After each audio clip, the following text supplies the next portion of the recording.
ফিলিস্তিনের হাজারো অসহায় মুসলমানের রক্তে রঞ্জিত গাজা উপত্যকা। সাময়িকভাবে থেমেছে রক্তের হোলি খেলা, তবে ধ্বংস হয়ে গেছে পুরো গাজার মানব বসতির সকল আশ্রয়স্থল।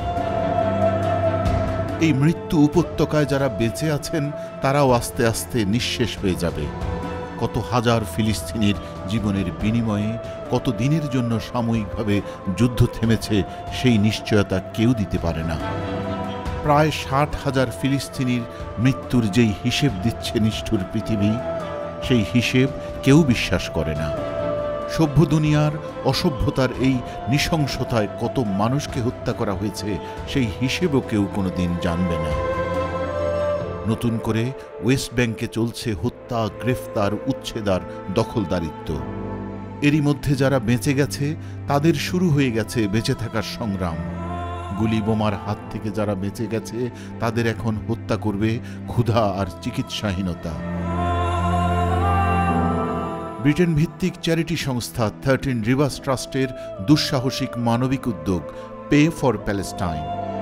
জীবনের সর্বোচ্চ ঝুঁকি নিয়ে প্রতিষ্ঠানের ভলেন্টিয়াররা গাজা এবং কায়রোতে জরুরি চিকিৎসা সেবা দিচ্ছেন অসংখ্য আহত মানুষকে।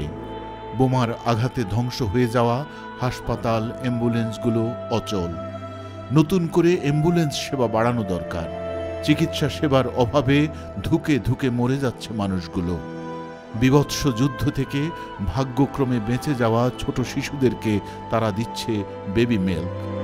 যুদ্ধ শেষে শিশুদের জীবন থাকে সবথেকে বেশি ঝুঁকিতে। এ সকল শিশুদের জীবন বাঁচাতে জরুরি ভিত্তিতে শিশু খাদ্য দরকার। দরকার প্রচুর পরিমাণে মিল্ক অথবা milk powder. Pray for Palestine আমরা খাস করলাম ডাইরেক্টলি ইনসাইড গাজা। আমরা এহ প্রজেক্ট হল আছে কায়রো, যারা গাজার মানুষ ইনজিয়ার্ড ওইয়া তারা ফ্লি করা লাগছে ট্রিটমেন্টর লাগি। তো আমরা শুরু করছি আপনার ফয়লা অ্যাম্বুলেন্স ফর গাজা। আপনারা তো জানেন অ্যাম্বুলেন্স হল এগুলা বোম ওইয়া এগুলা নষ্ট হয়ে গেছে। এর বাদে পেশেন্ট হল যারা ইনজিয়ার্ড হন এরারে আমরা ফ্রি সার্ভিস। সো আমরা গাজা পেশেন্ট ফান্ড শুরু করছি।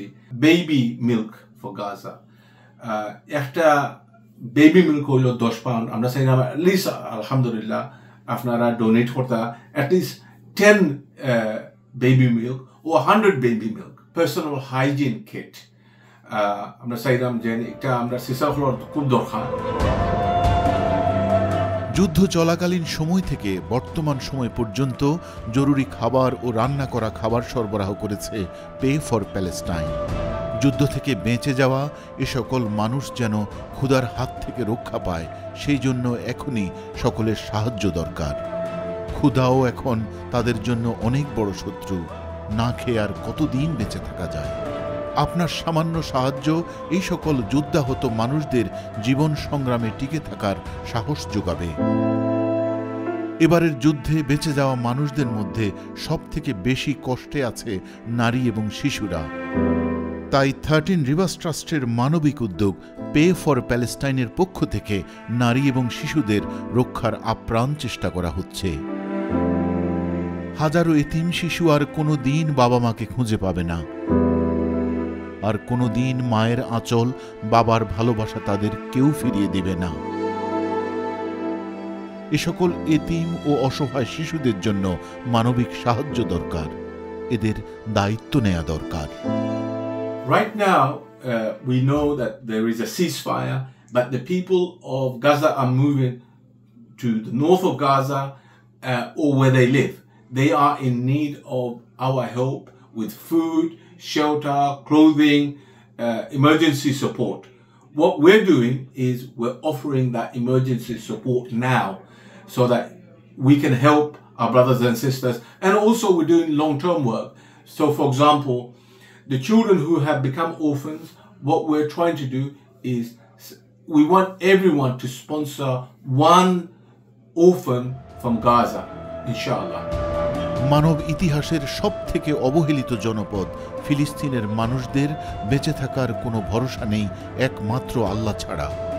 এ সকল নিঃস্ব অসহায় মানুষদের পাশে দাঁড়ানোর মতো মানবিক উদ্যোগ আর কি হতে পারে? আসুন জীবন মৃত্যুর উপত্যকায় বেঁচে থাকা সংগ্রামী মানুষদের সাহায্য করি। ফিলিস্তিনের অসহায় মুসলমানদের আপনার দান, সাদাকা, জাকাত, ফিতরা ও ফিদিয়ার মাধ্যমে সাহায্য করুন। আল্লাহ রাব্বুল আলামিন ফিলিস্তিনিদের রক্ষা করুন। আল্লাহ তাদের ধৈর্য ধরার তৌফিক দান করুন। আমিন।